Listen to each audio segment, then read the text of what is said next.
ಗಂಟಲಲ್ಲೇ ಬಿದ್ದು ಹೊಟ್ಟೆಯಿಂದ ಸೇರಬೇಕು. ಗ್ರೀಷ್ಮ ಋತುವಿನ ಬಿಸಿಲಿನಲ್ಲಿ ಒಂದು ಬಂಡೆಯ ಕಲ್ಲಿನ ಮೇಲೆ ಕುಳಿತುಕೊಂಡು ನೀರಿನ ಸೆಲೆ ಇಲ್ಲದ ಜಾಗದೊಳಗೆ ಚಾತಕ ಪಕ್ಷಿ ಕತ್ತನ್ನು ಹಿಂಗೆ ಎತ್ತಿದೆಯಂತೆ. ಯಾಕೆ ಎತ್ತಿದೆ ಗೊತ್ತಾ? ಒಂದು ಹನಿ ನೀರು ಬೀಳುತ್ತೇನೋ ನಾನು ಬದುಕುತ್ತೀನೇನೋ. ಅಂತಹ ಚಾತಕ ಪಕ್ಷಿ ಬದುಕಬೇಕು ಅಂದ್ರೆ ಅದಕ್ಕೆ ಹೇಗೆ ಕೇವಲ ನೀರು ಬೇಕು, ಹಾಗೆ ಯಾವ ಒಬ್ಬ ಭಕ್ತನ ಹೃದಯ ಕೇವಲ ಭಗವಂತನೇ ಬೇಕು ಅಂತ ಬಯಸುತ್ತೋ ಅಂಥವರಿಗೆ ಮಾತ್ರ ಸಿಗುವಂತಹ ಜಾಗ ಅಂತ ವೈಕುಂಠ.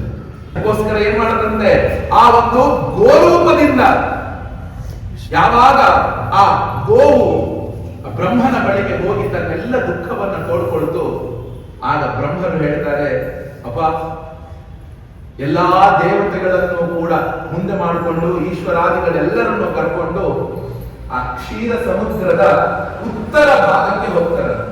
ಆ ಕ್ಷೀರ ಸಮುದ್ರದ ಉತ್ತರ ಭಾಗಕ್ಕೆ ತಡಿಗೆ ಒಂದು ಹೋದಾಗ ಆಗ ಬ್ರಹ್ಮರು ಧ್ಯಾನ ಮಗ್ನರಾಗ್ತಾರೆ.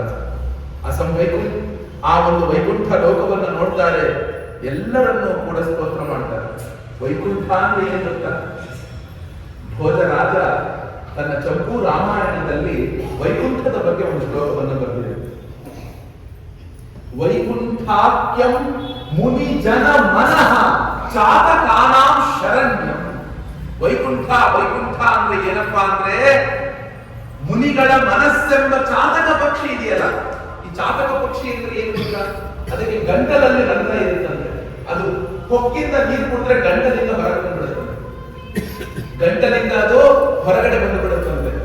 ಆ ಒಂದು ಚಾತಕ ಪಕ್ಷಿ ಏನ್ ಮಾಡ್ಬೇಕಂದ್ರೆ ಅದು ಕೊಕ್ಕಿಂದ ನೀರು ಕುಡಿಬೇಕು, ಅದು ನೇರವಾಗಿ ನೀರು ಅದರ ಗಂಟಲಲ್ಲೇ ಬಿದ್ದು ಹೊಟ್ಟೆಯನ್ನ ಸೇರಬೇಕು. ಗಂಟಲನ್ನ ಹಿಂಗೆ ಎತ್ತಿದೆಯಂತೆ. ಯಾಕೆ ಎತ್ತಿದೆ ಗೊತ್ತಾ?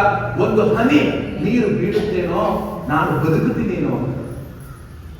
ಅಂತಹ ಚಾತಕ ಪಕ್ಷಿ ಬದುಕಬೇಕು ಅಂದ್ರೆ ಅದಕ್ಕೆ ಹೇಗೆ ಕೇವಲ ನೀರು ಬೇಕು, ಹಾಗೆ ಯಾವ ಒಬ್ಬ ಭಕ್ತನ ಹೃದಯ ಕೇವಲ ಭಗವಂತನೇ ಬೇಕು ಅಂತ ಬಯಸುತ್ತೋ ಅಂಥವರಿಗೆ ಮಾತ್ರ ಸಿಗುವಂತಹ ಜಾಗ ಅಂತ ವೈಕುಂಠ.